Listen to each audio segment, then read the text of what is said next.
Hammaga salom. Bugungi sonimizda aql bovar qilmas ayrim kasalliklar haqida aytib o'tamiz. Bunga ishonish qiyin, lekin bu fakt. Agarda sizga qiziq bo'lsa, marhamat tomosha qiling. Unir-Tan sindromi. Mazkur kasallik biolog Unir-Tan tomonidan Turkiyada aniqlangan. Bu sindrom bilan kasallangan odamlar oyoq va qo'llar yordamida harakatlanishadi. Bu bemorlarning miyasi tug'ma kasallangan. Klinefelter sindromi faqat erkaklarga tegishli kasallik. Sababi bu kasallik testosteron gormonining o'ta kam darajada yoki deyarli yo'qligidan dalolat beradi. Bu ham nasliy kasallik. Yigitlar voyaga yetgan davrda ularning organizmi ayol tanasining shakliga o'xshab ketadi. Yelkasi ensiz, tosi esa keng, ko'krak bezlari kattalashadi, jinsiy quvvati susayadi. Undan tashqari aqliy rivojlanish ham susayadi. Bu kasallikka 380 ming odamdan biri duchor bo'lib, asosan o'g'il-bolalar kasallanadi.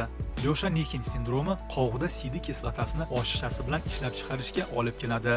Bemorning buyragida va qovug'ida toshlar paydo bo'ladi. Undan tashqari kasallikni nevrologik ta'siri ham bo'lib, bemor barmoqlarini va lablarini qon kelgunigacha tishlaydi. Og'ir kombinatsiyalangan immunodefitsit yoki shardagi bola kasalligi deb ham atashadi. Bemorlar samarasiz immunitet sistemasi bilan tug'ilishadi. Ular infeksion kasalliklarga juda tez chalinishadi. Shuning uchun bemor mikroblardan tozalangan maxsus sharlar ichida yashashadi.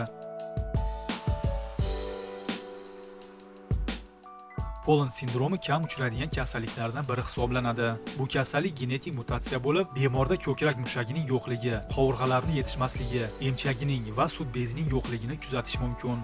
Undan tashqari kalta barmoqlari bilan yoki umuman barmoqsiz tug'ilishi ham mumkin. Bu kasallik 32 mingta chaqaloqdan bittasida kuzatiladi. Morfin sindromi avloddan avlodga o'tuvchi genetik kasallik. Bu kasallik barcha organ to'qimalarini biriktiruvchi tizimni ishdan chiqarish tufayli paydo bo'ladi. Bu to'qimalar tana tuzilishini va ichki organlarni qo'llab-quvvatlashda yordam beradi. Morfin kasalligi bilan kasallangan odamlar uzun bo'ylari, haddan ziyod uzun qo'l-oyoqlari va yurak kasalliklari bilan azob chekishadi. Trimetilaminuriya nasldan qoluvchi kasallik. Bemorning tanasidan g'alati noxush hid chiqadi, go'yoki sasigan baliq yoki axlat kabi. Organizm trimetilaminni metabolizatsiya qila olmasligi natijasida noxush hid kelib chiqadi. Bu noxush kimyoviy hid xolinga boy ovqatlarni iste'mol qilgandan so'ng yanada kuchayadi. Bemorning yonida turishni o'zi bo'lmaydi.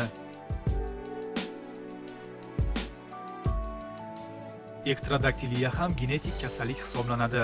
Bemorning qo'l yoki oyoq barmoqlari xunuk tarzda o'sadi. Barmoqlari yetishmaydi va asosan ayri kabi ikki tomonga o'sadi. Undan tashqari bu kasallikka chalinganlarning eshitish qobiliyati susaygan. Suratda ko'rib turganingiz siklopiya kasalligi deb nomlanadi. Ona qornidagi bola rivojlanish bosqichida ko'zlari ayrilmasdan qoladi. Bemorning yuzi go'yoki oxirigacha tugallanmaganday. Ayrim hollarda uning burni ko'zning tepasida yoki boshning orqasida ham joylanishi mumkin. 250 mingta chaqaloqdan bittasi siklopiya mutatsiyasi bilan tug'ilishi mumkin. Odatda ular jonsiz tug'ilishadi. Hayot tug'ilganlari ham uzoq umr ko'risha olmaydi. Yangi va qiziqarli videoroliklarni o'tkazib yubormay desangiz kanalga obuna bo'ling. Agarda videorolik yoqqan bo'lsa, like ni bosing va keyingi videoroliklarni tomosha qiling. Omon bo'ling do'stim.